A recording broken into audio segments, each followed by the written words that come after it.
This is Tim Bryce with my column titled, Trump, 7 Days in June. From June 8th through the 14th, we witnessed something special, something that doesn't occur too often.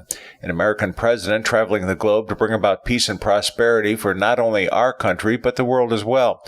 This was unlike other presidential trips in that a new type of president was making the rounds. Donald the Energizer Bunny Trump, representing a clever negotiator with boundless energy.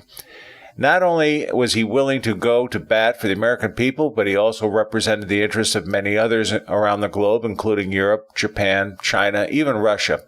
As if his negotiations didn't keep him busy enough, he kept us informed by frequently tweeting his thoughts. The first stop for Mr. Trump was the G7 meeting in Canada, where the trade imbalance between the United States and other countries took center stage. Here the president suggested dropping all tariffs completely, something that was spurned by the other G7 members. In particular, Canadian Prime Minister Trudeau showed his true colors by claiming foul by the president after his departure. This proved he is not a legitimate friend of the United States. Prior American administrations spoiled other countries by allowing tariffs to exist uncontested, thereby causing our massive trade deficit. The president made it clear, the party is over. As Mr. Trump said in his closing remarks, quote, "We're the piggy bank that everybody's robbing," end quote. Unless the tariffs disappear altogether, thereby enabling true free trade, the United States will likely invoke their own. In turn, the Democrats and mainstream media warned of the dangers of a trade war, giving the impression they are more concerned with the financial well-being of foreign workers as opposed to American. The next stop was Singapore, where the president met with North Korean leader Kim Jong-un to remove nuclear weapons from the Korean peninsula. Their meeting was brief but resulted in a four-part statement agreeing to establish new relations between the two countries, work towards a lasting peace between North and South, work toward denuclearization of the North, and recover the remains of POW MIA from the Korean War. Ever the consummate builder-developer, Mr. Trump produced a special video showing the benefits of peace to the Korean leader. This video demonstrated the president's in-depth knowledge of North Korea, as well as his salesmanship. The president said Kim Jong-un was eager to move forward on this agreement and was already starting the process of destroying his rockets and nuclear buildup. In return, the United States temporarily suspended further military exercises with South Korea. In addition, no new sanctions would be added, but existing sanctions would remain in place until progress is made towards the agreement. They also discussed human rights violations, but didn't commit to a policy at this time. Instead, they saw this brief meeting as an important first step, and further talks would address such concerns. However, the biggest problem, denuclearization, which is of major concern to American safety and security, was addressed. A lot was accomplished in a brief 4-hour summit. Yet again, the Democrats and mainstream media refused to give their stamp of approval and labeled it a bust instead, claiming Kim Jong-un was somehow the real winner of the summit. They conveniently overlooked President Trump's big stick approach, which brought the Korean chairman to the table. Teddy Roosevelt, who was the originator of the big stick approach, would have likely used the same tactic for both Korea and the G7. The third newsworthy event was the release of the Inspector General's report reviewing the actions of the FBI and Department of Justice in advance of the 2016 election. The 568-page report essentially noted ethics violations tarnishing the reputation of the FBI and Department of Justice. To quote from the report, quote, "Nonetheless, when one senior FBI official, Strzok, who was helping to lead the Russia investigation at the time, conveys in a text message to another senior FBI official, Page, saying, 'No, he won't, we'll stop it,' in response to her question, 'Trump's not ever going to become president, right?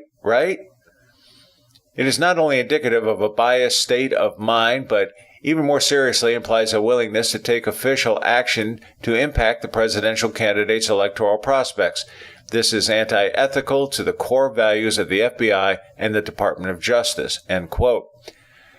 Regarding then-Director James Comey's role in the 2016 investigation, the report states, quote, "While we did not find that these decisions were the result of political bias on Comey's part, we nevertheless concluded that by departing so clearly and dramatically from the FBI and department norms, the decisions negatively impacted the perception of the FBI and the department as fair administrators of justice," end quote. The report obviously vindicates President Trump firing Mr. Comey on May 9, 2017, as well as confirming suspicions of improper behavior by FBI investigators. J. Edgar Hoover should be spinning in his grave. Interestingly, on the day the report was released, the Democrats had a full court press trying to refute it. I personally received press releases from the left before the report was even publicly released. The television news media poo-pooed the report in an attempt to minimize damage. As if this week wasn't difficult enough, Mr. Trump had to bear the weight of Democrats and the mainstream media taunting and berating his every move like sore losers. The criticism was so loud, he should receive the Nobel Peace Prize simply for fighting them.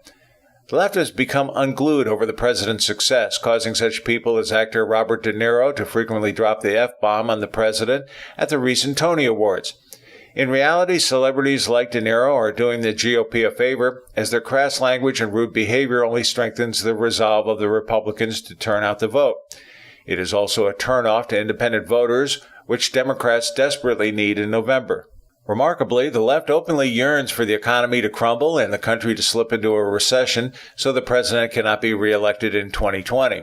Whereas the president offers an approach based on capitalism with fewer taxes and smaller government, which has led to our current era of prosperity, the left offers a socialist agenda with higher taxes and bloated government, an approach which failed under President Obama. Democrats possess a glass half-empty mentality as opposed to half-full. They are genuinely hoping for the economy to fail, for Korean peace talks to fall apart, and the trade talks to crumble. Translation: they want a failed economy, high unemployment, war in Korea, and foreign governments to gouge American taxpayers, for if the president succeeds, they know they will fail in November.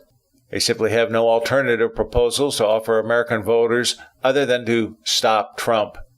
Instead, they besmirch the president's character, hoping voters will follow suit. The only problem is the voters are not buying into their argument and see the president's efforts in a positive light. The desperation by the left as expressed herein means one thing. This is the beginning of the end of the progressive grip on the Democrats, which I now refer to as the regressives. While prospects for the future dim for Democrats this week, Republican candidates supporting Mr. Trump gained traction by winning key primaries on Tuesday, the 12th, including South Carolina, Nevada, and Virginia. So much for the never-Trumpers. Yes, June 8th through the 14th will likely go down the history books as a turning point in America, where we moved away from a reactive management style to a proactive one. As for the president, not bad for a man who just celebrated his 72nd birthday on Thursday. One nice present was given to him by Norway's Governing Progress Party, a nomination for the Nobel Peace Prize, making him eligible for next year's award, something the press didn't want you to know. As to the upcoming midterm elections, all I can say is game, set, match. Friends, keep the faith. This is Tim Bryce in Palm Harbor, Florida. Follow me on the internet at timbryce.com.